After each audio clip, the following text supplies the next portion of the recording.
రూపాయలు పెంచారు. ఒక్కసారి అర్థం చేసుకోండి అన్న, ఎందుకు ఓట్లు వేస్తున్నాం, ఎవరికి ఓట్లు వేస్తున్నాము అని. నేను రాజశేఖర రెడ్డి బిడ్డను. ఈరోజు కడప ఎంపీగా పోటీ చేస్తుంది రాజశేఖర రెడ్డి బిడ్డ. ఎందుకంటే అటువైపు వైసీపీ నుంచి జగన్మోహన్ రెడ్డి గారు ఏ నిందితుడైతే వివేకానంద రెడ్డి గారి హత్య కేసులో అక్యూజ్డ్గా దోషిగా సిబిఐ ఛార్జ్ షీట్లో చేర్చిందో అదే నిందితుడికి మళ్ళీ టికెట్ ఇచ్చాడు జగన్మోహన్ రెడ్డి గారు. సొంత చిన్నాన్నను చంపించారు అని చెప్తున్న సిబిఐ అదే మనిషికి అవినాష్ రెడ్డికి టికెట్ ఇవ్వడం అన్యాయమని ఈరోజు రాజశేఖర రెడ్డి బిడ్డ ఎదురు నిలబడింది. 5 సంవత్సరాలు అయిపోయింది వివేకానంద రెడ్డి గారి హత్య జరిగి.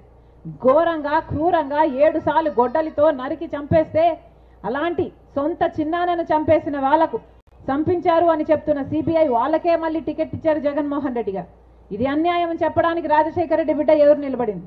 అన్న, ఈ పోటీ ఇక్కడ జరుగుతున్న పోటీ న్యాయానికి నేరానికి మధ్య జరుగుతున్న పోటీ. వివేకానంద రెడ్డి గారు ఈ గడ్డ బిడ్డ. వివేకానంద రెడ్డి గారు ఈ జిల్లా ప్రజలకు 40 సంవత్సరాలు సేవ చేశారు. అలాంటిది వివేకానంద రెడ్డి గారు చచ్చిపోతే 5 సంవత్సరాలు అయింది. ఆయన బిడ్డేమో న్యాయం కోసం కోర్టుల చుట్టూ పోలీస్ స్టేషన్ల చుట్టూ ప్రతి గడప ప్రతి మెట్టు తడుతూనే ఉంది న్యాయం కోసం. కానీ ఈ రోజు వరకు న్యాయం జరగలేదు. కారణం ముఖ్యమంత్రి జగన్మోహన్ రెడ్డి గారి తన అధికారాన్ని వాడుకొని అవినాష్ రెడ్డిని కాపాడుతున్నాడు కాబట్టి. అలాంటి మనిషి మళ్ళీ ఇప్పుడు అలాంటి మనిషికే గెలవాలట, అలాంటి మనిషి మళ్ళీ చట్టసభలకు వెళ్ళాలట, అధికారాన్ని వాడుకొని మళ్ళీ తప్పించుకొని తిరగాలట. ఇదే జగన్మోహన్ రెడ్డి గారు ఆలోచన. అందుకే ఆయనకే టికెట్ ఇచ్చారు. ఇది అన్యాయం అని చెప్పడానికి రాజశేఖర రెడ్డి బిడ్డ ఈరోజు ఎదురు నిలబడిన ఈ రాజశేఖర రెడ్డి బిడ్డ ఒకప్పుడు ఇదే జగన్మోహన్ రెడ్డి గారి కోసం 3200 కిలోమీటర్ల పాదయాత్ర కూడా చేసింది రాజశేఖర రెడ్డి బిడ్డ. మరి అలాంటప్పుడు ఇదే రాజశేఖర రెడ్డి బిడ్డ ఈరోజు జగన్మోహన్ రెడ్డి గారికి ఎదురు నిలబడింది అంటే దానికి కారణం వివేకానంద రెడ్డి గారి విషయంలో అన్యాయం జరుగుతుంది కాబట్టి. అన్నా, కడప ప్రజలు ఏ నిర్ణయం తీసుకుంటారు అన్నది ప్రపంచం మొత్తము చూస్తుంది. కడప ప్రజలు న్యాయాన్ని గెలిపిస్తారా నేరాన్ని గెలిపిస్తారా అని ప్రపంచం మొత్తము చూస్తుంది. రాజశేఖర రెడ్డి బిడ్డ వివేకానంద రెడ్డి బిడ్డ కొంగు చాచి మిమ్మల్ని న్యాయం చేయమని అడగడానికి వచ్చారు. ప్రజా కోర్టులోనైనా న్యాయం దొరుకుతుందేమో అని వెతుక్కుంటూ వచ్చారు. మనస్ఫూర్తిగా న్యాయం వైపు నిలబడాలని, నేరాన్ని గెలిపించొద్దని రాజశేఖర రెడ్డి బిడ్డ ప్రతి అన్నకు ప్రతి తమ్ముడికి ప్రతి అక్కకు ప్రతి చెల్లికి ప్రార్థన చేస్తుంది. అన్నా, నేను రాజశేఖర రెడ్డి బిడ్డను. మీకు ఎంపీగా రాజశేఖర రెడ్డి బిడ్డ కావాలో లేక ఎంపీగా వివేకానంద రెడ్డి గారిని హత్య చేయించిన అవినాష్ రెడ్డి గారు కావాలో మీరు తేల్చుకోవాలి. మీరు న్యాయం వైపా మీరు నేరం వైపా అని మీరు తేల్చుకోవాలి. మీరు ధర్మం వైపా లేక డబ్బు అధికారం వైపా అని మరొకసారి మనసు పెట్టి ఆలోచన చేయండి. మంచి నిర్ణయం తీసుకోండి.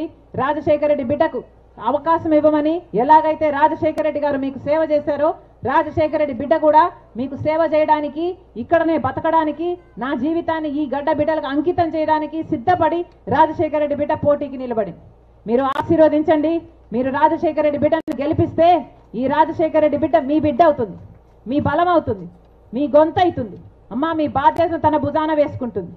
మీరు ఎప్పుడు పిలిస్తే అప్పుడు పలుకుతుంది. మీ అండగా మీ బలంగా తయారవుతుంది రాజశేఖర రెడ్డి బిడ్డ. మనస్ఫూర్తిగా ఆశీర్వదించాలని మరొకసారి ప్రతి అన్నను ప్రతి తమ్ముడిని ప్రతి అక్కను ప్రతి చెల్లిని శిరస్సు వంచి చేతులు జోడించి మనస్ఫూర్తిగా ప్రార్థిస్తున్నాం. జోహార్ వైఎస్ఆర్, జోహార్ వైఎస్ఆర్. అమ్మా, హస్తం గుర్తమ్మా, ఆశీర్వదించండి. అన్న, హస్తం గుర్తు ఆశీర్వదించండి. అన్న, ఆశీర్వదించండి. ఎమ్మెల్యే అభ్యర్థిగా బ్రహ్మానంద రెడ్డి హస్తం గుర్తు అన్న, ఆశీర్వదించండి. కాంగ్రెస్ పార్టీ అన్న, హస్తం గుర్తు రాజశేఖర రెడ్డి గారి గుర్తు, అవునా? హస్తం గుర్తు అభయ హస్తం అవుతుంది. చేయి గుర్తు ఆశీర్వదించండి. అన్న, ఇది నా బ్యాలెట్. ఎంపీకి ఓటేయడానికి పోయినప్పుడు మీకు ఇచ్చేది ఫస్ట్ పేపర్ వైట్ పేపర్, తెల్ల పేపర్.